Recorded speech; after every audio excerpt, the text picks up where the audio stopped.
Hi, this is Karen Allen from Animal House and Raiders of the Lost Ark, and you're listening to the Claws Corner.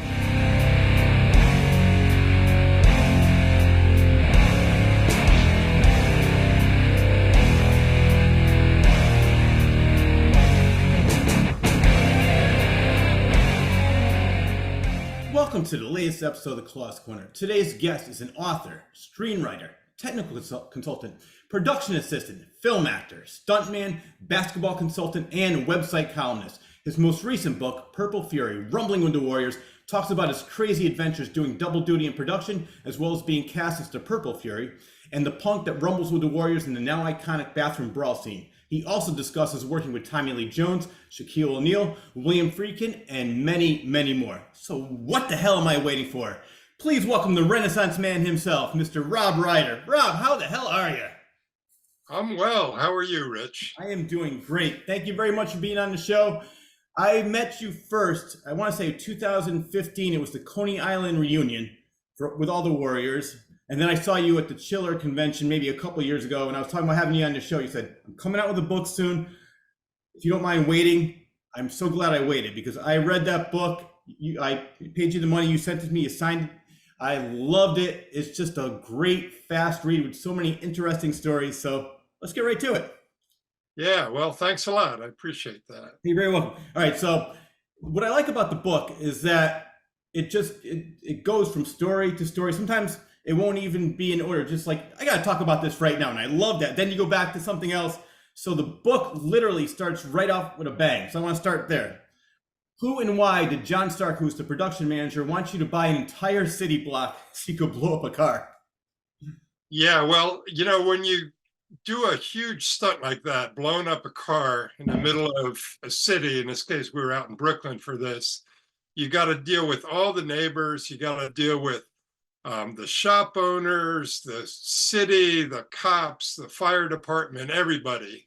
And it was pretty much almost my first day on the Warriors, where I was given the assignment, just go out to Brooklyn, find a block, secure all the neighbors, get their permission to do it, get everyone to sign off, and that's that. And I just went, oh my God.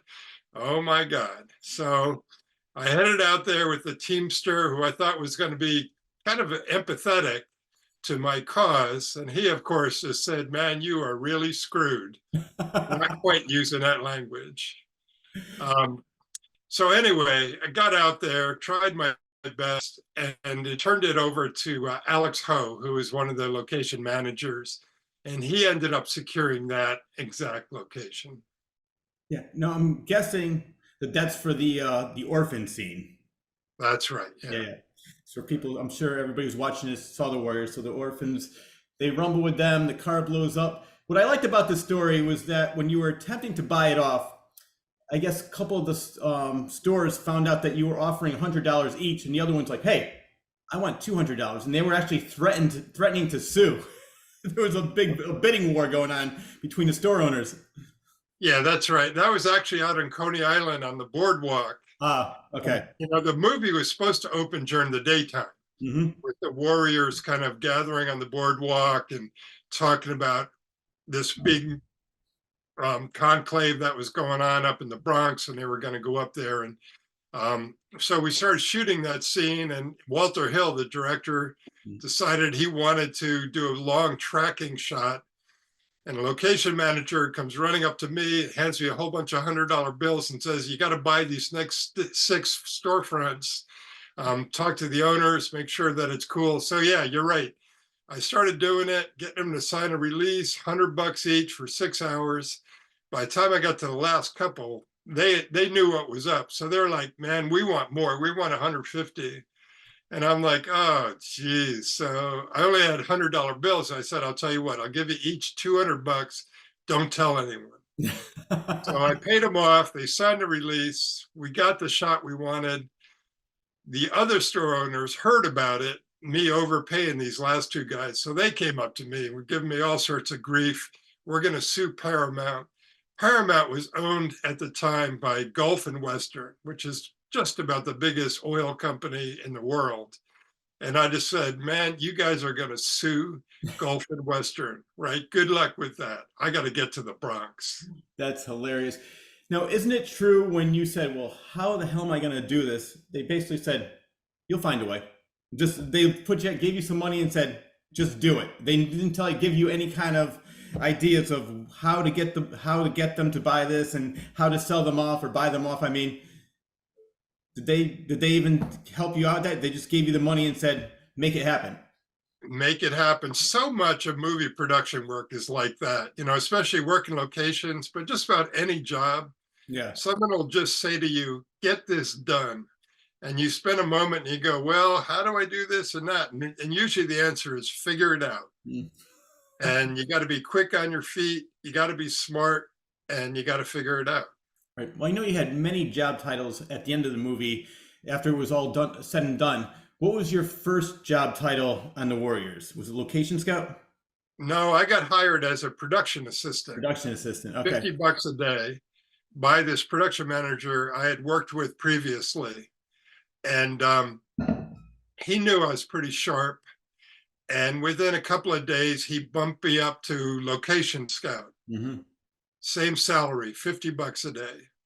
But it freed me up from a lot of grunt work, and I got to roam all over the city looking for all sorts of stuff. I guess my biggest success story on the Warriors was finding where they ultimately do the conclave, where all the action took place, all the gangs gathered, and the guy gets shot, and it put the whole plot and story in motion out of that. So I found that it was supposed to be set in the Bronx, looked all over the Bronx, and then I remembered a spot in Riverside Park on the west side of Manhattan. So we ended up shooting it there. It worked out great. Yeah. Well, actually, I want to talk about that because that's another interesting story in the book. We're talking about the opening scene with Cyrus. All the gangs meet there in the conclave. So you mentioned a guy, his name is Craig Baxley, and he wrote a book called Driven. It was great because I was listening to that on Audible while I was reading your book. It was a great companion piece. So I want to talk to you about him and that scene for a minute since you mentioned it, because he was the stunt coordinator and he was the one that took the fall for Cyrus. That's right. And he actually they looked for a black stuntman to do that, and they couldn't turn someone up. So Craig decided he was going to take that fall, and he did a little bit of that blackface thing, and he made it happen. Yeah. I want to talk about that same spot, but a different time. The year was 1967. Brings you back to Blues Project, John Lee Hooker riots. Fun time. Oh my God. Yeah, when we were going to shoot that riot scene when Cyrus got shot, it brought me back to a night when I was still in high school. Myself and a couple of high school friends from New Jersey, we crossed over the GW Bridge and went to a concert in Central Park. And it was John Lee Hooker, the Blues Project, fantastic concert. Concert ended. We were walking out of the park. It was late at night by now, and we heard all this commotion over by Fifth Avenue. So we headed that way, and we joined what was a protest of maybe 200-300 people on Fifth Avenue outside of Governor Nelson Rockefeller's apartment. And they were protesting the Vietnam War and all sorts of other capitalist BS. And so we joined the crowd, right? And there were literally hundreds and hundreds of us who joined this crowd because it was where the action was. Yeah. And we started chanting and yelling. We didn't know what the heck we were doing. And then suddenly there come the cops, and they marched us. They essentially herded us down Fifth Avenue towards Central Park South. And the Plaza Hotel there, and we reached there, and the cops headed us down across Central Park South now, and suddenly they were barring our way there, and we headed down 6th Avenue, and the crowd got out of control, started smashing windows, yelling and screaming, and boom, the cops arrived in bus loads and van loads, cut us off, and suddenly I heard nightsticks on heads, and it turned into a full-scale riot. No. And there were people from the front line running past us now, tear gas going off, running past us, bleeding heads. And my friends and I looked at each other like, oh my God. And I'll tell you, if you've never been in a riot, don't be, because it is electric. It'll scare the crap out of you. You got to keep your head on a swivel and look for the safest way out. So we sprinted back up 6th Avenue, went sprinting across, I mean, flat out sprinting across Central Park South, leapt over that wall there, went tumbled down this big hill, hid under some bushes, and just looked at each other like, whoa, what did we just miss? Anyway, that was my riot experience. You know, And, Walter Hill did a good job on the conclave, but it didn't quite capture that. well, I was going to say, I never planned on being involved in a riot, but after hearing that story, I definitely won't plan on being in a riot. So thank you very much for that warning. Is that event happening to you in 1967? Did that sort of trigger you to say, you know what, this would make a good scene for the Cyrus shot? Did that help you with the location? Not especially, no. I Oh, just, I just knew we needed a space that had that kind of feeling of like an old Roman forum or something like that. And I'll tell you what, I mean, I just lucked into it, kind of remembering this spot. God, what was it called? I forget. It's in Riverside Park there, though. okay. And it just worked out great. When I first showed pictures of it, Polaroids, to Walter Hill, he looked at it and said, it looks a little small. And I knew it was going to be perfect. And it's rare that you want to insist on something with the director, but I just said, listen, Walter, this thing is going to rock. It's a perfect size. You're going to be able to fill it up. It'll feel like it's overflowing, but it's big, and it worked out great. Well, I'm glad you brought up Polaroids because I want to bring this up because I found it very interesting, and I'm going to be interviewing Tina Cole from My Three Sons, and she was talking about that too. She said, I wish I had all these Polaroids because you mentioned it looking for the bathroom scene for the Punk and the Warriors fight. That's how continuity was done, because you would take Polaroids and say, okay, wait, you looked like this at this time, let's make it. And technology has definitely come a long way since 1978, 1979. That's right. Yeah. Yeah. I mean, back then, everything was Polaroids. Working locations, that's all we had. We'd pull out the camera, you'd shoot like a whole bunch in a row to get the vista if it was a big broad shot. Yeah. You do that thing, waving them in the air, dry them off, get to location, show them to the director, and he would say, nah, I don't like it. Go out again. And then when you get in front of the camera, the makeup, wardrobe, hair, all those people were using Polaroid cameras. And they would, like, when I was playing a Baseball Fury, as soon as I was actually replacing a stuntman in that, and the guy was referring to the Polaroid of this guy, Steve Chambers, who was a legitimate stuntman, and referring to that and going, okay, here's purple and black circle around the eye. And so he made me up to match Steve Chambers. And then he took Polaroids of that, and then they keep a record of that just to make sure that all the continuity is together. Well, what actually happened to him? Why did you have to replace him? What did he do? Did he break something? Yeah, they started the Fury scenes running through the streets on the Upper West Side. And they actually hired all these New York City stuntmen, and half of them were all busted up and kind of older, and they couldn't run very well.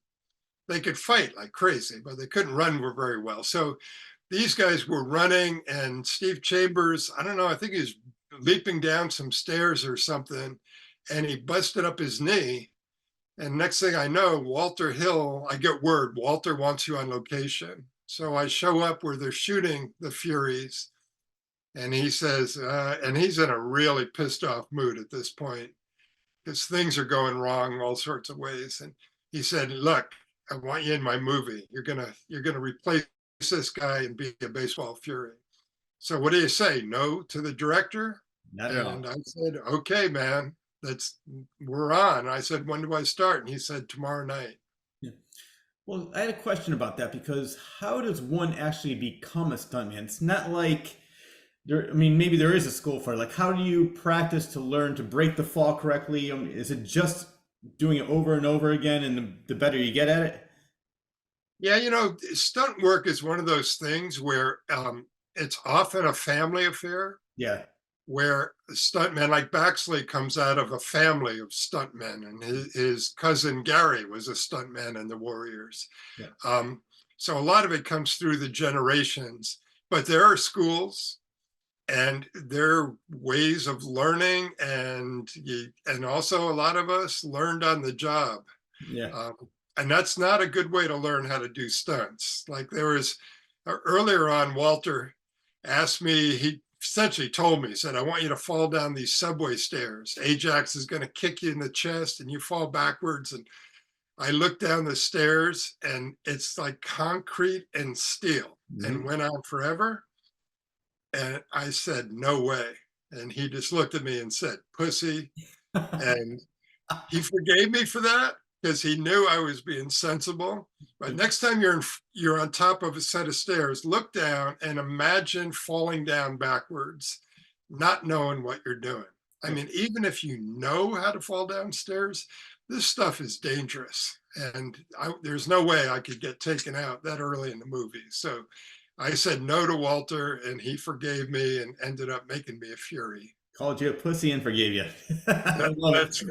Right. Well, I saw the picture. I'm friends with you on Facebook, and I also have seen that scene thousands of times. That was, I'm guessing, you were going to be the cop where Ajax threw the bat, and you were going to fall down the stairs.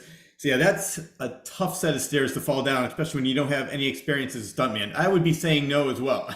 Don't blame you at all. So you mentioned the Furies and the Warriors running. Who were the New York Roadrunners? Yeah, the Roadrunners were a group. It was a track club in New York. One of the producers, Frank Marshall, is a big track guy. And when these old stuntmen weren't doing a good job running, Frank said, hey, let's get some guys from the New York Roadrunners, whatever they were. And so they made them a bunch of Furies for a couple of nights for some of the running scenes. And by the time I joined the Furies, we're back to the original guys who were going to do the fighting. But we did probably 2 or 3 nights of some serious running in Riverside Park. And, I don't know, sometimes Walter felt like he was deliberately just beating the crap, not out of us stunt guys as much as out of the Warriors themselves, like really pushing these guys and seeing what they can handle. And I'll tell you, they handle it well. They got themselves in really good running shape, fighting shape. None of them, I don't think, had really done much stunt work before. Michael Beck, maybe, he trained over in London. So he probably did all that sword fighting, stage work and all. But Baxi did a great job getting these guys to learn how to fight, take a punch, react, all of that stuff. And Walter had a blast just putting us through our paces. Yep. Well, I like that story you tell me the first time. Just correct me if I'm wrong. He either said, are you tough or can you fight? And you're like, of course I am. Of course I'm tough. And then I guess he basically saw, he was, don't worry about it. I'll let you through. He was forgiving that you weren't as prepared as he was hoping you were going to be. Yeah, when someone asks you how tough you are, you don't say, I don't know, which I think is what I said. Yeah, that's what it was. Yeah. Yeah, you don't say, I don't know how tough I am. You say I'm tough enough, or I'm tougher than you. Yeah. But anyway, I ended up telling him that I led the Ivy League in fouls, and he appreciated that, and so he ended up giving me a job. Well, at that time too, you were still in production, and you were getting about 3 hours of sleep. And there's somebody that you call the pocket protector guy, and that sort of put an end to double duty. Yeah. What happened was when they made me a baseball Fury, I still had my production job. I still had locations to find. So I did my first night as a Fury, got that makeup off, went home, crashed for a couple hours, showed up at the production office, put in a full day running all around Brooklyn and wherever. And I was getting exhausted and I was really worried. I mean, this double dipping is tough. You know, if you're not getting enough sleep and I'm going to be in a baseball bat with the fight with a star of the movie. So I'm thinking, geez, you know, I got to tell John Stark, the production manager, I can't do both jobs. But it was done for me because a SAG rep, Screen Actors Guild rep, showed up on the set and I saw him eyeballing me like, what are you up to? And I asked Jerry Hewitt, one of the other Furies, who is this guy? He looked like a real nerd. He had one of those pocket protectors and wore a tie. And Jerry told me, oh, that's a SAG rep. He takes care of us, you know, make sure we're getting paid right. Mm-hmm. And sure enough, next thing I know, he and the first assistant director are approaching me. I'm in makeup now as a Fury. And they said, we have a problem. You can't be double dipping like this. The Screen Actors Guild does not approve people from production taking away jobs from their actors. Mm-hmm. So you got to make a decision. And I took all of 2 seconds to decide to remain a baseball Fury and to lose the production work. I think you made the right decision. Yeah, well, not to mention, Rich, that I was getting paid $50 a day for an 18-hour day as a production assistant or location scout. And the pay as a stuntman was over $300 a day, plus adjustments, plus overtime. So pretty easy decision to make. Well, I like what they said, because you asked the question, well, what about Walter Hill? And like, don't worry about Walter. You're not doing it. I'll take care of it. So they take care of their actors, or the SAG, it sounds like, which I'm happy for. Yeah, absolutely. And a good first assistant director takes really good care of their directors. Yeah. You know, and you keep the director from having to deal with all this trivial BS, because it's tough being a director. It's such a complicated job. You got people coming at you from every angle, every imaginable angle, and then more. Yeah. And then you have weather problems and traffic problems and noise problems, and actors start messing up, and you know, it's just a tough job. So a first AD will take really good care protecting the director from stuff that he doesn't have to know about. I want to talk about directing styles, because I read an autobiography by William Friedkin, and I know you worked with him on Blue Chips, and he seems like a joy to work with. He seems one tough director. And one of the stories you brought up, he talks about where it was a real priest. It was the end of The Exorcist, and it's when Karras gets thrown out or jumps out the window, and the guy's trying to give him the last rites, and he wasn't getting the shot right. And he said, "Do you trust me? Do you love me?" He goes, "Of course I do." He slapped him across the face as hard as he could. And then you get the shot where he's going like this. And there's another times where I guess Ellen Burstyn's back was hurting so bad. And she goes, "Can you please don't pull me as hard?" Because that's when she's being thrown across the room. So Walter said, "Give me that." He yanked her as hard as he could. The reason I'm bringing this up is I wanted to see what was Walter's style compared to working with William Friedkin. Yeah, Walter Hill had a real laid back style of directing, which I grew to appreciate. There were some actors who wanted more from him, but essentially his attitude towards the whole process was, you're hired for a reason. I cast you for a reason, because you're a competent actor, you're a good actor, you're going to be great in this role. Learn your lines, learn your marks, learn the choreography, and do your job. Mm-hmm. And I'm not here to guide you through every little step and hold your hand every which way to get you through this process. And I dug that, because I've worked with directors who get so in the weeds with their actors that their actors get all flustered and messed up. You got to let people do what they do. Having said that, yeah, I mean, like you said, they're supposedly, you know what you're doing, so he trusts you, and I love the fact that he gives you some free reign to feel it out and do what you have to do. I interviewed somebody that worked with Clint Eastwood. He said it's basically just one take. All right, let's move on. I'm not going to waste any more time. But then you have other directors like Kubrick who would do 100 takes for The Shining. or some of his other movies, A Clockwork Orange. So with Walter, you say he's really laid back. Would he be? I know you didn't just do one take because I've read the stories, but how about approximately? How long would it take him to get the right shot? 3 to 4 takes. That's not bad at all. That's really good. He was really efficient. Yeah, I love that. And Clint Eastwood is a master of this. You know, he just moves really fast. 1 take, 2 takes maybe, Yeah, and you move on to the next setup. Walter, he liked to do 3 or 4. He might make a couple little adjustments, but he liked to keep things moving too. So in a movie like The Warriors, I mean, we did not have $50 million to blow on that thing. It was a tight schedule.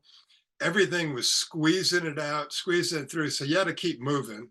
And Walter kept us moving. that's a perfect segue because you brought this up in the book, and I want to ask you why having less money to spend making a movie helped make it a better movie.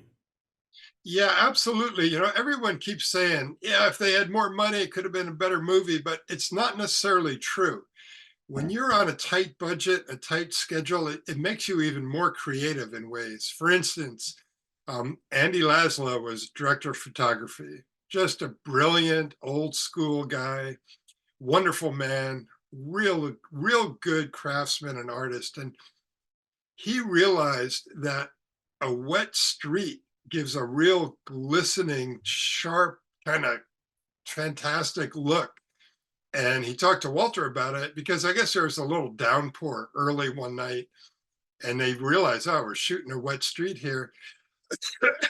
And from then on, they decided, let's wet the streets down as if there has been a rainstorm, and we'll register it in the movie. And then from the rest of the movie, for the rest of that night, there will be wet, glistening streets. And it's a signature look of the Warriors. And it cost them maybe a couple $100 a night, you know, to pull out some fire hose and tie into a hydrant, wet down the streets, go to work. Yeah. Well, you brought this up as well as when I was speaking with David Harris and Thomas G. Waits. There was some problem with some of the real gangs. So what did Walter do to appease them? Well, this is a case where everyone in production protected Walter from having to deal with crap like that. Mm-hmm. So the production team between the ADs and production manager and Frank Marshall, Larry Gordon, they made all sorts of side deals with some gangs, paid some off, offered chances for them to be in the movie here and there, but not wearing their colors, which would have been a disaster. Yeah.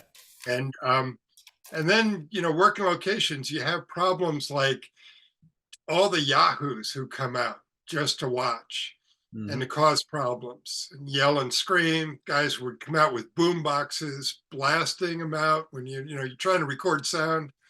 So suddenly they'd be demanding money, you know, to turn off their boom box. And sometimes you just paid just to keep things moving. Well, didn't you also have, I'm not sure what scene this is now, I can't remember, it was you called them Popeye and Buddy from The French Connection. They were two detectives there to keep peace. Oh, yeah. We had on-set security. There would always be a couple of cops in uniform, but there were 2 off-duty New York City police guys, detectives. Mm-hmm. And they were like, you know, Popeye Doyle from The French Connection. You know, I don't remember them wearing hats, but they would wear these long black raincoats. And they were big, beefy Irish guys, as I remember. And when there was a problem with somebody acting out, these 2 guys, I saw this more than once, would really quietly walk up to the guy, kind of smother him, and walk him off the set.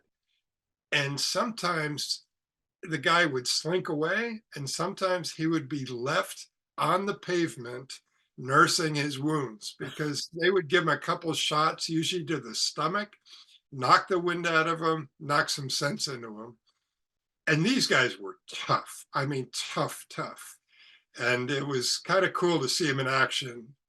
But I don't know that, you know, that you see that stuff so much anymore. Yeah, I don't think so. I think Not like back in the 1970s. yeah. I think there'd be too many lawsuits and too many people complaining. Now everybody has a cell phone, so they'd be filming it and saying, "Oh my God, this is police brutality." It's definitely a different time.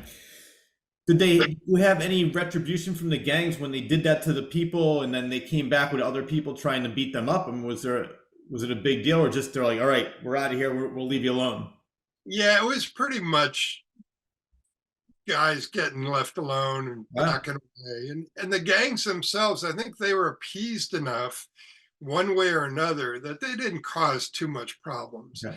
It was more like the lone wolf guys who would just show up and Yeah. just be assholes. Yeah. That these detectives would take care of. Were a lot of the gang members that Walter put in the movie, was that during the conclave scene? Yeah. Yeah, it was. Yeah. Okay. I mean, and that's where they said to these guys, look, we'll give you a job, we'll dress you up in some different gang stuff, Yeah, yeah. and you can have some fun with this. Just don't cause us any problems. And it worked out. And I guess there was some stuff out on the boardwalk with a gang from Coney Island that got a little hairy. I wasn't privy to it all, so you just have to take the word of these other guys. Yeah. And I had a two-part discussion with Thomas G. Waite. So I know the story of what happened to him. He was young. He had a little bit of a chip on his shoulder. And he was telling me that the reason he thought he had a completely different vision of the movie than Walter did. He thought it was going to be more of a love story. So the question I have for you regarding Thomas G. Waite, he was the one that was thrown into the subway and was killed off because Walter didn't feel like working with him. But the question I have for you is, what was the original story? Because he was the main character at first. He was the main actor, and then they switched over to Swan. What was the story originally? Yeah, well, the story originally is that he's kind of the brains of the outfit, even though he's not the leader. Yeah. And he ends up with Mercy. And they were going to play out that love story. And I think that's what Tom was looking for is, hey, where are my love scenes? I thought this was going to be a really sweet movie, a little bit more West Side Story. And it didn't quite turn out that way. And Tom's a great guy. He's a very talented actor, very talented, and very talented director as well. And he teaches acting, and he's still very much in the game. And when he goes to these fan conventions, he'll have words of wisdom for all the young actors out there saying, don't piss off the director. Just understand that you might not see the whole picture the way the director does. And push back, sure. But at the end of the day, it's a director's medium. It's a director's movie. And let him do his thing and try to make him happy. And Tom does a nice job of saying, mea culpa, I messed up. I wish I didn't. And even Walter actually says he messed up. Walter has said he wished that he had it in him to work it out with Tom Waits. Yeah. Rather than to have him thrown under a subway train. Well, I can say after doing the interview with him, I actually became friends with him. I hung out with him. I went to his acting school. I went to a couple of his classes. He wants me to do Richard III on stage. I said, sign me up. I can't wait. So yeah, he and I had long conversations about that, and I agree with you. He's such a great in it, but everything worked out for him. It fell right in place because right after he got fired from the Warriors, he got signed up for Injustice for All. So it worked out for him. Oh yeah. Yeah. All right, so this book is filled with so many great stories. I want to go back to the Furies for a minute because before the baseball Fury scene was to be filmed, you had something else to take care of that included a Gulf and Western credit card, bolt cutters, and 2 words that will live with you forever: Acme Rents. Okay, here we go. So my first night as the Purple Fury, we ran and ran and ran some more. Got the makeup off, went back to the production office. I was still working locations. They sent me out to Coney Island to get a whole bunch of film equipment, stuff like all these extension cords and light stands and Apple boxes and God knows what else. It was locked up in this locker underneath the boardwalk. And the production manager said, just go out there. I got you a Teamster and a truck downstairs. Go out there and get our stuff back. And I said, well, how do I do that? And he just said, figure it out. Remember that? Figure it out. So we get out there, driving out. Am I trying to figure out how to do this? No, I'm thinking about how I'm going to look in makeup and a wig, right? So we get out there, find this locker under the boardwalk. There's this giant Yale padlock on it. And I'm staring at this thing going, oh my God, how do I do this? We don't have the key to this lock. They changed the lock. So the Teamster says, what a guy could do here is go rent a pair of bolt cutters. So I kind of like that, what a guy could do here. So we get back in the truck, drive around Brooklyn, find a hardware store. There's this big hulking Italian gangster type behind the counter, kind of like Luca Brasi, right, from The Godfather. Yes. And I say, hey, I need to rent a pair of your biggest bolt cutters. And he says to me, you got a credit card? And I say, do I have a credit card? I got the Gulf and Western credit card. All right. Pull this thing out, give him the card. He gives me the bolt cutters. We go back to the locker.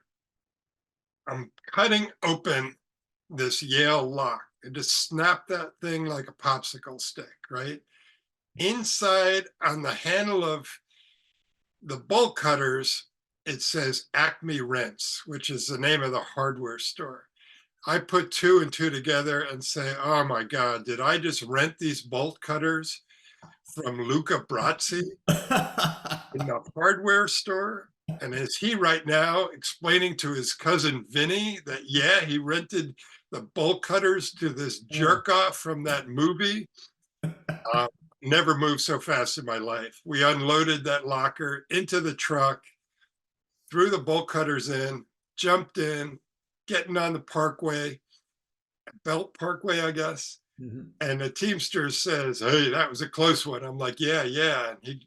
And I say, what about the credit card? He's like, so what? He's got a credit card. What's he going to do with it? And I'm like, maybe move to Italy. I don't know. But anyway, we kept the bolt cutters, never got the card back. You never heard from Vinny. Never heard. I'm glad to hear that. I want to go back to the car explosion because there was one thing I did want to mention was who is Grandpa DeMarco and what happened with him? Oh, God. Once the street was secured, you got to work the neighbors. You got to keep reassuring them everything is going to be cool. So there was an Italian family, just a few houses down from apartments down from where we were going to blow up the car. And they were sitting out on their stoop the night of the explosion. And I went down there to let them know everything was going to be cool. The explosion was so far away. I was assured that everything was totally safe. They could actually sit out on their stoop and watch this thing blow up, right? So it's middle of the night. They're out there. The orphans are out there. The warriors are there with Deborah Van Valkenberg playing Mercy, and the special effects guy have the car all wired up, and they call roll camera and action, and boom, that thing blows up. The charge was probably 4 or 5 times bigger than it should have been. I mean, that explosion, if you see, there's an orphan flying out of frame, and that was a stuntman, Conrad Sheehan, who was the roller skating punk in the subway bathroom fight. And he literally, that wasn't a jerk cable gag. That was just him flying out of frame. It was so explosive. Wow. I look up, there's a big piece of the car on the roof right on top of us, the DeMarco family. And we're like 5 buildings down the block. And I'm like, ooh, geez. And the location manager comes out, and I'm like, oh, what are we going to do about that? And he goes, don't let anyone know. We'll take care of it in the morning. So anyway, I headed home. They took care of it in the morning, and Grandpa DeMarco never knew better. I love it. Although we did scare the crap out of all of them. And boy, his daughter was pissed. She was yelling at me, "How dare you do this? Look at my daddy. Look at my kids are all crying." Uh, It was pretty wild. yeah, I can imagine. I can imagine. Well, just like your book, I want to go back and forth a little bit because I want to go back to the Furies now because there's that. First of all, I've met the whole cast, including James Remar. He's such a great actor, like all of them are. Uh, but you said that he got a little intense. Was he more of a method actor? Because in that movie, he's just so arrogant. Yeah, I'm sick of these wimps. Fuck you, and there's on and on. I love it. I love his character, Ajax. So was he more of a method actor? Was he like that throughout the whole filming, or was it, or like when he got off this when the filming stopped, when he's like, "Hey, how's it going, Rob?" Oh no, no, man. He was in character. He was a method actor through and through. So after every take, during rehearsals, whatever, he just had that sneer on his face, and he was dangerous. He had this feeling like loose cannon, man. So all of us kind of steered clear of him, and it worked out really nicely for his character. Yeah, And Walter told me later that he didn't realize how much people would be attracted to Ajax, to that character. He thought everyone's going to hate this guy. And that's one reason he had him killed off the way he did, by, or not killed off, but yeah. arrested at the park bench scene. And Walter has said he would have done it differently if he understood how popular that character was going to end up being in the movie. I saw the movie when I was 11 years old, and even back then, I said Ajax is my favorite character. I just love his attitude throughout the whole movie. Hey, you tired? I'm sick of running from these wimps. And there was one line, probably my favorite line in the movie, in that scene anyway, that he ad-libbed. It's almost like we're going to need a bigger boat in Jaws. And that was, I'm going to take that bat and shove it up your ass and turn you into a popsicle. That was all ad-libbed by James. That's right. Oh. And it was quite a night, to watch this stuff in motion Mhm. when you're gathered around, or all the baseball furies, the four warriors in that scene, cameras all over the place, and they start working through how's this scene going to go when Ajax confronts the Yellow Fury, who is played by Jerry Hewitt, who is a brilliant guy. Mhm. And to witness it was really something else, where Jerry said, "Well, what if I do something like this with the bat?" And he does this whole Yeah. twirly thing. And Walter's like, "Yeah, I like that." And then Remar goes, "Well, what if I do this?" And he goes, Walter's like, "Yeah, that'll work too." And then they start building it, beat by beat. And then Remar came up with that line, which is just an instant classic. I love it. And that's the way they shot it. And it worked out beautifully. I mean, it's memorable. Yeah, most definitely. Let's talk about your one-on-one fight with Swan. Oh boy. Yes. Anyway, this was the last fight of the entire sequence, and we shot it last. And by now, Michael Beck had been in, I think, 3 different bat fights where he's taken care of the Furies, this one here, that one there. He's been doing all this running, and he was pretty beat up and tired. And um, Baxley gave us the whole breakdown, beat by beat, how it was going to go. And Michael and I rehearsed it and rehearsed it. It's time to shoot it. And actually, all the cameras were set. It's really bright, glaring light there, in the big pools of light in the dark park, and you're in that, and sort of like, don't be a deer in the headlights. You got to stay focused and sharp. And I was going, okay, here we go. And we were all set. Michael was set. And I heard Walter say action, and suddenly Swan is coming at me, swinging that bat. And we go through the whole sequence, block, swing, block, hit, blah, blah, blah. And then I hit the tree behind him when he ducks underneath it.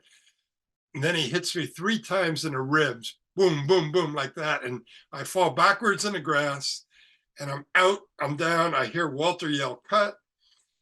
And I get up and I say to Michael, wow, that was fast. We were both exhilarated. Yeah. And he goes, yeah, that was fast. And I'm like, that was really fast. And he goes, yeah, yeah. And we were exhilarated, thinking, we nailed it, man. 1 take, that's all we needed. My ribs, I couldn't even feel them, even though they're burning, right? And we look over to Walter like, dude, we nailed it. And Walter looks at us and he just is like, do it again. And we're like, oh man, okay. And by now Michael's worn out. My ribs are suddenly killing me. Craig Baxley, the stunt coordinator, comes up to me and he goes, hey, Rob, something you should know. Every time you get hit, you get a $50 stunt adjustment. And that gets added onto your overtime and onto your base pay, and it all adds up. And I'm like, oh man, my ribs feel great. Let's go again. So we had to do it again. And Walter didn't give us any direction. So we figured, okay, well, we'll do it again harder and faster, right? We did it again. Halfway through the sequence, I'm supposed to swing at Swan's midsection and he jumps back. The next swing, I go at his head and he ducks under it. Well, Michael messed up the choreography. I'm swinging for his stomach. He ducks right into my swing. I am just able to check my swing. I missed his head by maybe a half an inch. And I was thinking, God, this could be the end of the movie right here. Yeah. Anyway, we both dropped our bats and backed away. And Walter was like, what the fuck? And AD yells, cut. And Baxley runs up like, what's going on? And Michael and I looked at each other like, only we really knew how close we came to like changing the whole sequence of the movie. We recovered, gathered ourselves. Walter said, let's do it again. No mess ups. So we went through the sequence maybe 2 more times. We got it right each time. Walter was happy and we were moving on. Right. Well, speaking of people getting hurt, let's talk about Mercy, aka Deborah Van Valkenberg, and all the fun she had making this movie. Deborah is just one of the classiest, most talented people I've ever met. I love that woman. And you got to understand, I mean, we were young. And for her, she was essentially, aside from the Lizzies and their one isolated thing there, Deborah was in that movie. And a whole bunch of it with all that testosterone just zooming around her. And she handled it beautifully. She's wonderful, did a great job. Out of all of us stunt people and all the warriors, Deborah Van Valkenberg probably got beaten up more than anybody, because when she was running on the subway platform, the scene where Walter decided to kill off the character Fox, he had a cameraman doubling Thomas Waits, because Craig Baxley couldn't find the right size or look of a stuntman. And they were running on camera down that platform, and this cameraman fell. They were holding hands, and he drags her down. She falls onto the subway platform and breaks her wrist. That's why you see Deborah in a jacket for the rest of the movie, because trying to hide her cast. Wow. So anyway, she had a broken wrist for the whole half the movie that she was in. And then in one of the later scenes, Michael Beck, when they were running again, and he was holding his bat at that point, and he swings it back and clips her right above the eye and opens up a big cut over her eye. So she got all these stitches there. So yeah, she took a beating. Sounds that way. Well, I want to talk about and we're almost at the hour mark. I want to talk about the iconic bathroom brawl scene, because you became a punk. It was also Craig Baxley. It was his cousin Gary. He dubbed Vermin being thrown into the mirror. So I want to talk about that scene, how that came about, because originally you were the location scout looking for the right bathroom, and that really didn't go smoothly, of course. Yeah, that one really ticked me off, because I looked and looked for that bathroom. I was in every borough except Staten Island, maybe, looking for a bathroom all over the place, and finally found one on the west side of Manhattan in a high school. It was big. It had the urinals, the stalls, the mirrors. It was perfect. I shot the Polaroids, found Walter on set in some subway, and showed him, Walter, I nailed it. I finally got this bathroom. He looked at the Polaroid, said, nah, I don't like it. Oh, And I said, why, man? It's perfect. And he said, I do not like it. And he turned away from me. I'm like, ooh, when a director turns away from you, you're done. Right. So the location guy came up to me and said, look, don't take it personally. Walter's in a big fight with Paramount. He wants them to build him this bathroom. mm. And that's what they ended up doing. They spent the extra money and they went to that classic old sound stage out in Queens, Astoria Studio, and they built the bathroom. And that's where we did the punk sprawl. And how did you, Craig, and his cousin Gary become the punks? They didn't. Why would they? I mean, because of all the stunts that are involved in the scene. Yeah, I think Baxley was feeling like he was young enough that he wanted to do some of the fighting himself. Mhm. And he had his cousin in Hollywood who was going to come out with another stuntman, Tommy Huff, maybe. And then there are a few of us Furies who Walter decided we could make good punks as well because no one would recognize us because of the makeup and wigs. Jerry Hewitt, um, Eddie Earl Hatch, Leon Delaney, we were all baseball Furies who became punks. Mm-hmm. And yeah, so the next thing you know, I got a call from Baxley after the Fury scenes, and he said, "Hey, Walter wants you to be a punk." So I'm like, "Cool by me, man." And that's how I got into that gang. Right. Well, let's talk about Vermin being thrown into the mirror in the mini tramp. Yeah, well, if you read the script, it's like, I don't know what they called me, the big punk or whatever, picks up Vermin and throws him into the mirrors, right? And that's pretty much one line in the script. And so I looked at that and I looked at Terry Mikos. I'm like, well, okay, well, let's see how this goes. So if you go back and look at that scene, it's chaotic. There are people swinging and coming at each other left, right, and center. And in this sequence, I go up behind Vermin, grab his shoulder, spin him around, punch him in the stomach, grab him, lift him up, and start to throw him into the mirrors.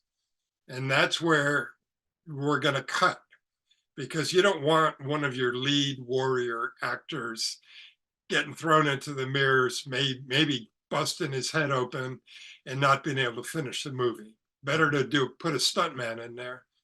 So the idea was, as I lifted him and start to throw him, they're going to cut, and then they're going to replace Terry Mikos with Gary Baxley, dressed in the exact same way with the wig on, I guess. And I'm going to pick up Baxley and throw him into the mirrors. So we rehearsed the part with Vermin, and when I go to pick Terry up, I go, oh my God, this guy's a load. I mean, he was strong, muscled, maybe 165, 170 pounds. Yeah. And I could get him off the ground, okay, right? But the idea of throwing him, like, how's this going to work? And then I have to do it with Gary Baxley, who's even bigger. And Craig Baxley, stunt coordinator, comes up to me in front of everybody, including Walter. They're like, oh man, I thought you were strong. And he's like feeling my bicep, like, how strong are you? And I'm like, oh, I'm strong enough. It is like asking someone to throw a couch through a window, like it ain't happening. And then I see Walter laughing, Baxley's laughing. I realize these guys are screwing with me. And Baxley says, bring in the mini tramp. So they brought in one of those little mini tramps that people bounce around on.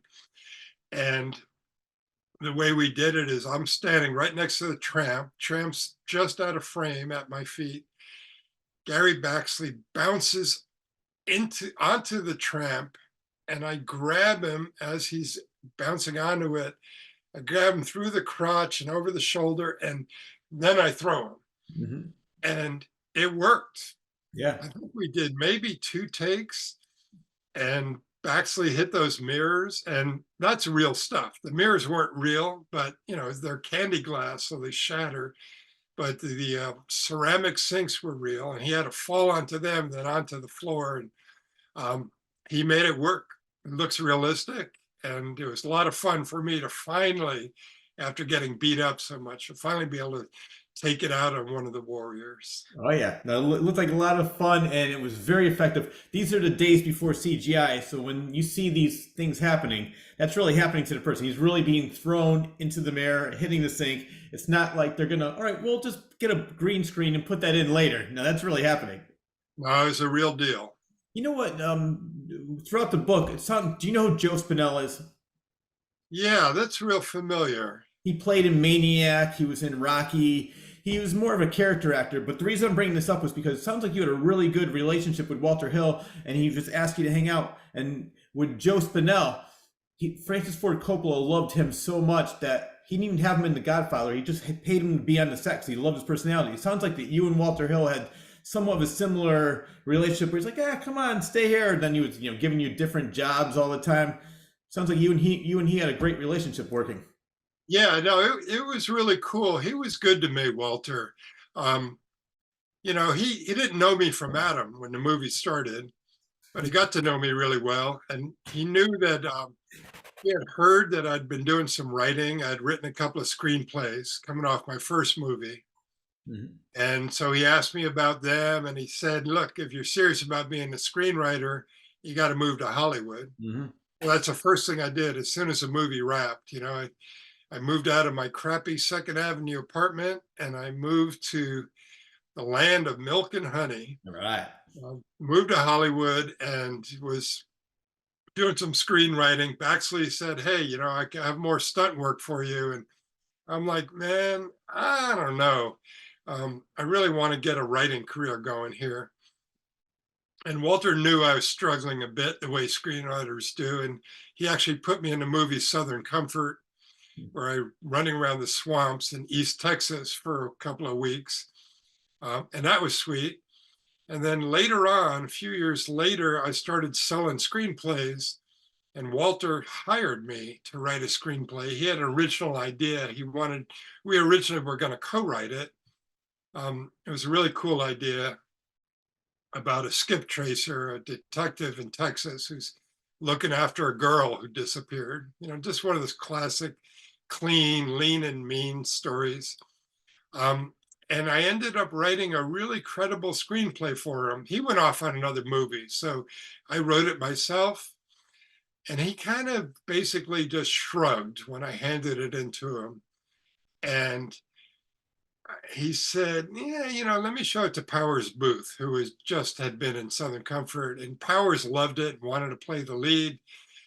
But Walter never really got behind it, which really ticked me off. To this day, I hold a bit of a grudge because it's one of my better works and it never got made. Are you still trying to push it? Are you still giving it to studios? Yeah, it's on the back burner, like a lot of things, but I could spruce it up, change the page count. Walter's given me free reign with it. I want to give it back to Walter. I'm hoping to see him in the next couple of weeks. Oh, good. Hey, remember that old screenplay? You paid me $50,000 to write. You should make it your next movie, because he's still directing. Yeah, well, you talk a lot about the different screenplays that you wrote. Some of them were 360, Take Me to the River, Sink or Swim, Take Me to Belize, Please, Dead by Morning. So you've done a lot of screenwriting. And another one I want to talk about really quickly was, I think it was entitled End of the Rope, about a stuntman. Yeah. That's the first screenplay I ever wrote. And it came out of another movie I worked as a PA on called The Next Man with Sean Connery. And I just did a couple of days on this, but we blew up a car in that movie. This is before the Warriors. Mm-hmm. And that was a hairy stunt because they had those nitrogen jacks where the cable goes around the back and around a girdle of the stuntman. And when the explosion goes off in front of him, the cable yanks him back out of frame as if the explosion blew him up. And it was one of those scenes. It was a bunch of angry, pissed off Arabs in front of an embassy. We were up on 91st Street on the east side, I think. And it was this limo that was going to get blown up. And it was the end of the day. We were losing light. Everyone's in this frantic pace. And suddenly this stuntman, there are 3 stuntmen are all going to get blown up. And he's running his cable right by me. They stuck me in the middle of the crowd to do crowd control, pretend I was an Arab. So I'm like getting everyone primed to do that, everyone around me. The stuntman runs up to me and says, listen, I'm going to be coming flying right past you when that explosion goes off. So knock me out of the air, right? So I don't hit the building back there. And I'm like, yeah, okay. So anyway, they call action. Like, how does it work? They call background action first. So all us Arab extras start yelling and screaming and acting like we're going to attack the limo. And suddenly they call action. The limo blows up. I see this stuntman flying straight at me at about 9,000 miles an hour, like right at me. And I ducked. I hit the ground. He goes flying overhead.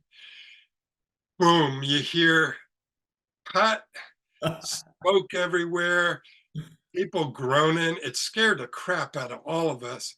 I look back, I see this stuntman crumpled up against the building right behind me. I'm feeling like, oh my God, I failed this guy. And so I go up to him and I say, you okay? You okay? And he looks up at me and he goes, what happened to you? And I said, I ducked. And he said, smart move. And why he ever asked me to knock him out of the air, I don't know. But that's the kind of shit, if people try to persuade you to do stuff like fall downstairs, Oh yeah. do it. Say no. Just like don't get involved in riots and say no to any kind of crazy stunt work. Yeah. Well, I love the fact that it seems like, I mean, besides what you End of the Rope and then Hooper and most recently Quentin Tarantino is showing some respect to the stunt women, stunt men with Death Proof, and now he's making Zoe Bell a star who doubled for Uma Thurman and Kill Bill. So I like the fact that, you know, stuntmen, people don't realize all the, I mean, maybe not as much now as back when you were doing it in the 70s and 80s, all the hard work and all the things that they're doing, putting their life on the line, almost getting themselves killed every scene they do, every take they do. So I like the fact that, like, you know, they're finally getting the respect that you deserve. Yeah, it's really cool. And what's interesting is that there's been a move of stuntmen to direct. Yes. Craig Baxley was one of the first. There was a guy named Hal Needham who started directing. He and Burt Reynolds, right? What's that? Wasn't he Burt Reynolds stuntman? Yeah, yeah. He did all of Burt's work, and then he started directing.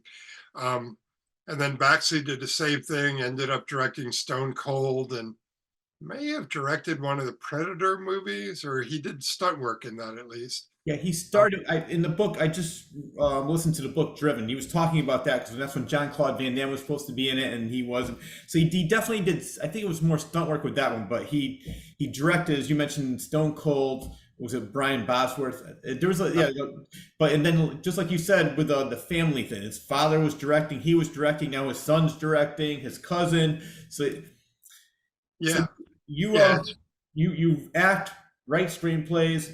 Have you directed as well? Yeah, I've directed, never a full motion picture. I never got that shot.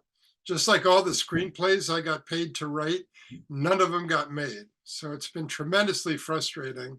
Yeah. I got to direct a 30-minute movie for Showtime, which turned out okay, not as well as I hoped, but it's one of those things. And done a lot of directing in terms of commercials and fell into a lot of sports work. So I do a lot of second unit directing. Started that with White Men Can't Jump, and moved on to a bunch of other movies and TV shows and commercials. And now I'm doing a lot of directing for video games. I just last week actually directed for Madden 25, the football game for EA Sports. It was one of those things where they needed a whole bunch of voiceover and sound. So I hired a bunch of real deal football players. I mean, like real deal football players, 325 pounds, 6'7", guys like that. Put them in pads and helmets, brought them out on a high school football field, and had a bunch of sound guys, a mixer and mic guys, boom guys, and recorded all sorts of noise of them grunting, groaning, smashing into each other, hitting the turf, and just running them through their paces. Tremendous amount of fun. We only had a couple of minor injuries, a broken thumb, a dislocated shoulder, nothing too serious. And the EA takes all that noise and they layer it into the games to make it sound realistic, because it is realistic, so that's one of the latest side hustles I have. Wow, yeah, you do it all. Now, I want to get back to screenwriting, because in the book you mentioned something. I think it would be a great movie. I would love to see this, and if you ever do it at Chiller, I would love to be an extra in this. Since I've been to the Tom Waits acting school, I'm ready for my close-up. But you mentioned, I want to talk about Warlord. Yeah. Well, there's been a lot of talk about how they should make a sequel or a remake of The Warriors, and everyone else saying, no, they should never make it. They'll just mess it up and this and that. And so I'm in the camp of, you're only going to mess it up. Just the way they kind of messed up White Men Can't Jump recently by doing that. It's like, why bother? But then there's a huge fan base out there. People love the actors from The Warriors, Michael Beck and Thomas and all those guys. I mean, David Harris are great guys, Terry. So I came up with this idea. I started doing these fan conventions with these guys.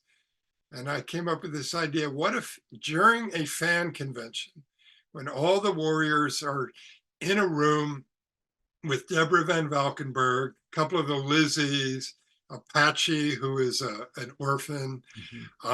We're all in there signing photographs and having a good time, meeting a bunch of fans. And some real deal gangsters decide they're going to pull off a heist, because there's a lot of cash that flows through these fan conventions, like a lot of cash.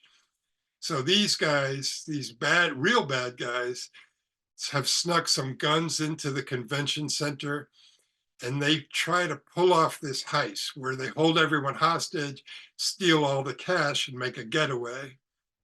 And the Warriors, being right there and being who they are like, fuck this. I love it. And they end up fighting back, including Deborah, including some of the Lizzies and Apache, and they end up saving the day and each other by beating the crap out of these bad guys in all these different ways, and saving all the money, and no one gets killed. And I wrote it. It's a screenplay out there.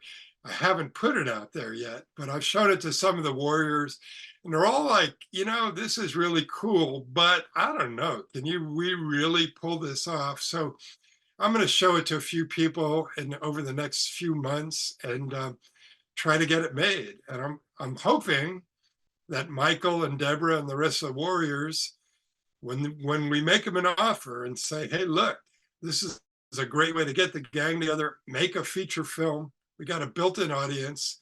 You guys are in pretty good shape. You don't have to do your own stunts. I mean, some of us were in our 70s, right? But we'll have a lot of fun. We'll make a little money, and we'll keep the Warriors alive without screwing up the original. So I'm hoping to get it made. I think that's a great idea. I mean, look at the Expendables. You have Stallone. Exactly. So I mean, they're still doing it, and I still enjoy watching those movies. I would love to see that, and I hope it does get made. And it's funny because I go to Chiller every April and every October, and so many, what you're mentioning really isn't too far-fetched. I mean, over the years, there's been so many bomb threats. The last year, the year before, somebody was stabbed because somebody was trying to steal his son's cell phone. So there is some violence involved at these conventions. And people watching this, it's a great convention. Don't let what I'm saying deter you. Check it out.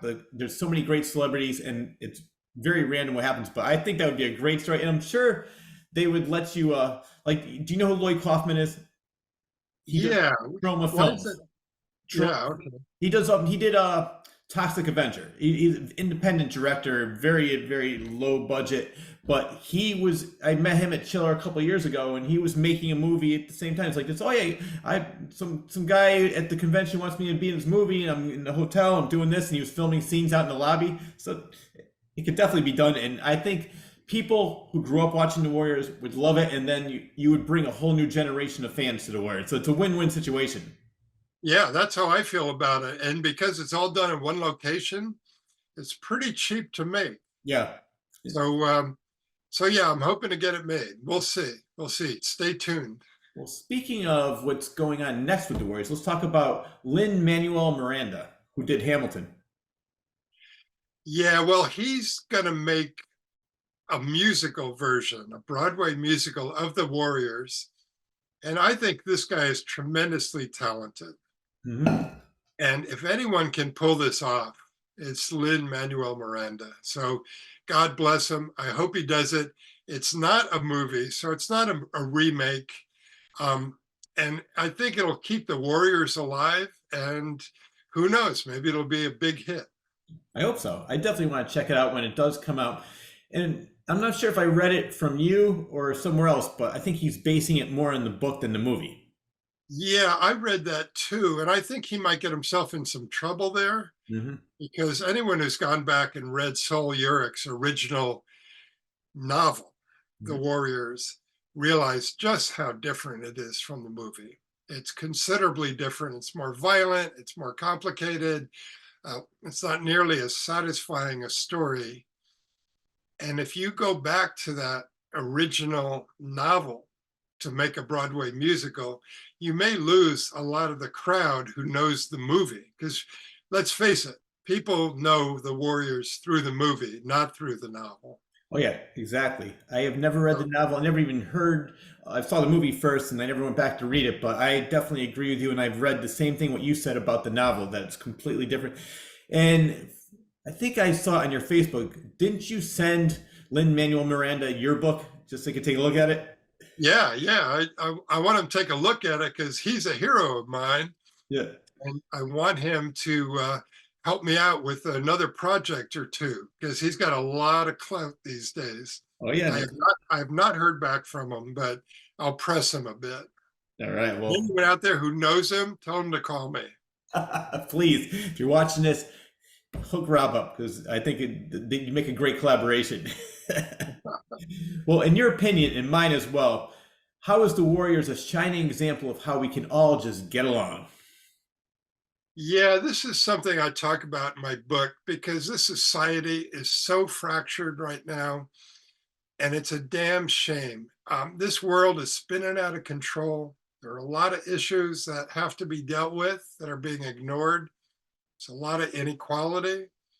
There's a lot of racial tension going on unnecessarily. There's a lot of tension about sexuality and who's what and where. And the Warriors, we collectively are a shining example of how people can get along racially, cross all sorts of boundaries, that we can understand each other. We can all show each other some more kindness in this crazy life we're all living. And I talk about it in the book. I don't get preachy. You read the book, Rich. I'm not preachy about it. But I couldn't resist just saying, listen, it's time we all pull together and look at us, come to a convention and meet us and see the Lizzies there and see how everybody's getting along, Black, white, Puerto Rican, all mixed up. And it's easy. It's easy to like your fellow brother or sister. Yeah. And it's harder to do it the other way. And why bother? I love that. And you are so true. And as you said, the book is not preachy at all. And I agree with that 1,000%. I'm going to give you an example of that. I interviewed Victoria Price, who is Vincent Price's daughter. And at first she said, I was so afraid to go to these conventions. I didn't know what it was going to be like. She goes, everybody was so friendly, so welcoming. Everybody was wanted to talk about my dad and just talk to me in general. She goes, I love it. And like you said, everybody, Puerto Rican, Black, white, gay, straight, everybody's there just for the same reason, just to have a good time, meet the people they grew up watching. And the celebrities such as you, are so generous with their time, and they're always willing to take a picture and just talk about stories like we're talking about right now. And I love it. I go there I go twice a year, every year. I've gone for a year. I started doing Fangoria back in 89, 90, and I've been going ever since. I just love Wow. these conventions. Yeah. Wow.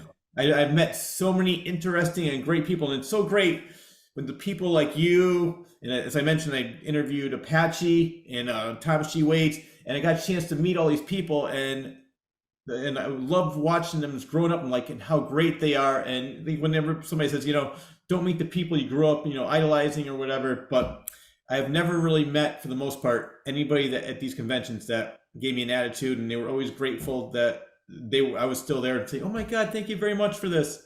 So Yeah. yeah, Yeah, absolutely. At first I thought this is kind of cheesy, they're not superstars, these people. yeah, They're making a few bucks here, and I wasn't sure what they would be like, but I went to my first one was a chiller mhm, maybe 4 years ago, 3, 4 yeah, years ago. And I realized these fans really care, and the actors really care. And it's meaningful in ways that I kind of poo-pooed at first, thinking, that's kind of cool. Like the guy who played the kid in Lassie, yeah, right? John Provost. He's a great guy. That TV show meant a lot to people. So for them to come out and meet the guy who played the kid, it's meaningful. And for people to come out and meet the Warriors and meet the Lizzies, it's a lot of fun. We laugh, we tell real stories. We don't have to make crap up because there are lots of stories to be told. We have a great time. Like you said, everyone gets along, and you get in and out, and you just have one of those days. You can wander around. And so it's a tremendous amount of fun. yeah. Well, what I'm going to tell you next was two of my favorite movies growing up. One, The Warriors, and two was Jesus Christ Superstar. And I got a chance, one, Coney Island with the cast, to watch the movie with the cast. That was great. And then I got a chance to go to New York City, watch Jesus Christ Superstar with Ted Neely, Yvonne Elliman, Norman Jewison in the movie theater. It was great. And I got a chance to interview Ted Neely. So that's one of the best things I love about doing the show is this.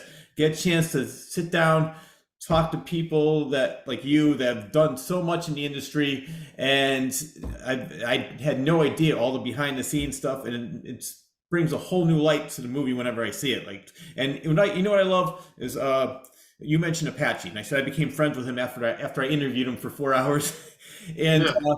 he only had one line in the movie: "We're gonna rain on you, Warriors."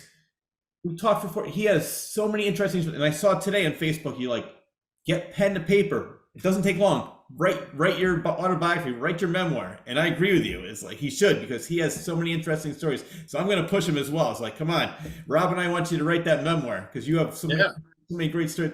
His daughter calls him the Puerto Rican Forrest Gump because he's everywhere. Yeah, Pache is one of the great guys. He's a wonderful actor, spent years and years doing social work in New York City, Mhm. and the tough stuff, Hell's Kitchen, South Bronx. I mean, he was there, Yeah. and he's got great stories to tell. He's a highly intelligent man and just a lot of fun. Just a beautiful guy. I wrote him a good part in the movie The Warlords, so he can essentially play himself. And it's one of the great things, and it's what I try to do in the book is give the reader an idea of what it's really like behind the scenes. Mhm. You see what you see on the screen, Yeah. but to get it there, that's a whole different ball of wax. And Oh, all the crazy stuff that goes on to get those few frames of film up on the screen, that's what I'm all about with this book. yeah. Prepping to do the bat fights, prepping to do the punk fight, everything Walter was going through, fights with the studio, what's going on between the cast, just what it's like. I'm trying to put the reader into the middle of the action, and I'm getting real nice feedback on that.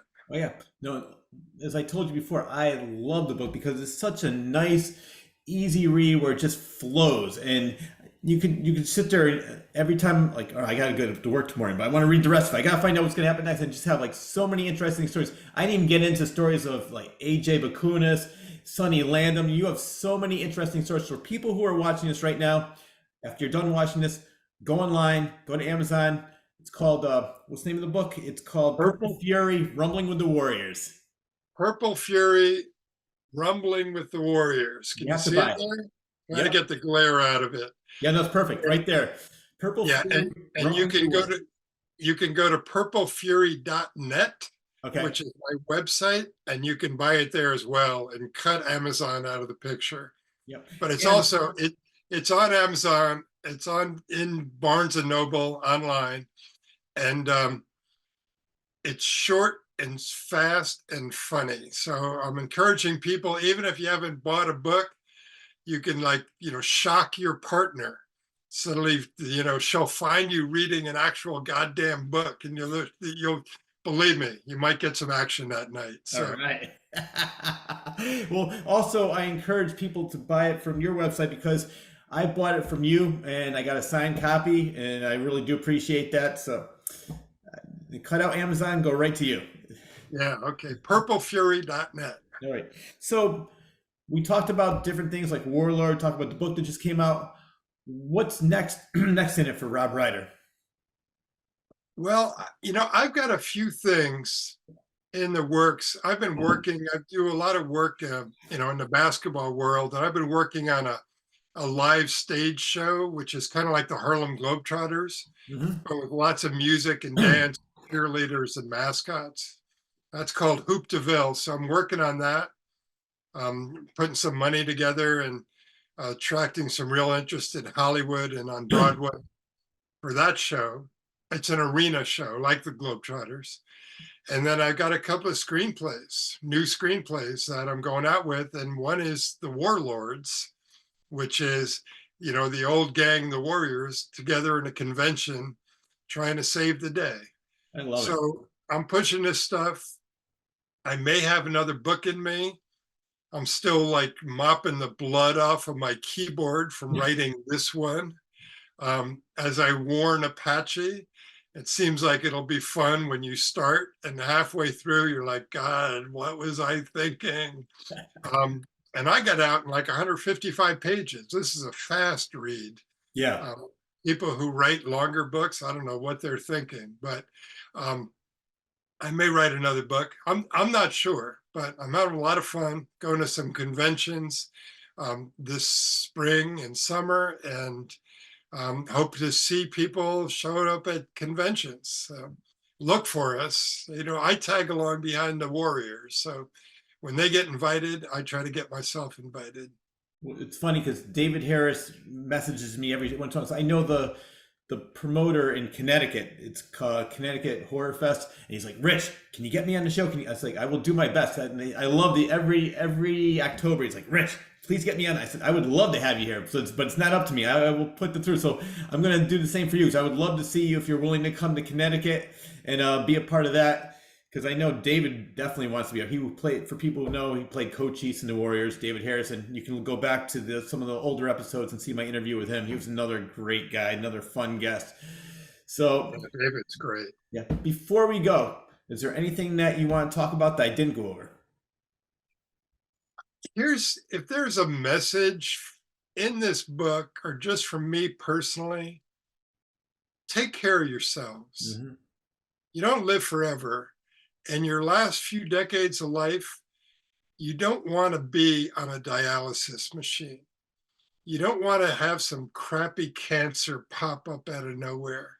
Not that you can avoid all this stuff, but you got a shot at trying to improve your health, no matter how old or young you are. Take care of yourself. Secondly, take care of each other. Show some kindness to each other, whether it's a total stranger, your wife, your husband, your kids. Go that extra mile. It'll make a difference in this crazy world. Can't think of a better way to end the show. Thank you very much, Rob, for being on the show. You are a great guest. I love the book. I recommend everybody go out and buy it immediately. And I would love to have you back on the show sometime with your next project. Okay, Rich, thank you very much. You're very welcome. All That right. wraps up the latest episode of the Claws Corner. A special thanks goes out to author, screenwriter, technical consultant, production assistant, film actor, stuntman, basketball consultant, and website columnist Rob Ryder for taking time out of his extremely busy schedule to be a guest on my show. I also need to thank editor extraordinaire John Bristol of Elmwood Productions for always doing a superb job editing the show each and every week and making it available all on YouTube. I am also extremely grateful to Joseph Timothy Quirk and Rob Bull for all they do to make my show available on several Connecticut radio stations, as well as Spotify, iTunes, Amazon Music, Audible, and iHeartRadio. Thank you both very, very much. And lastly, but definitely not least, I need to thank you, the viewer, for always tuning in. Enjoy your day, everyone.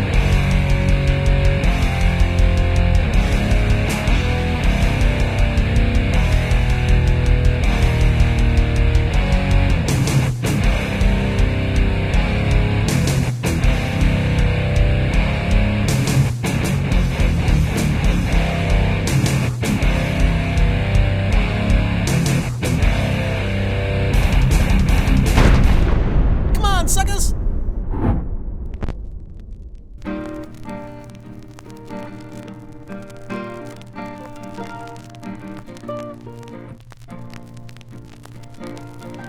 All of a sudden I hear, brim, brim.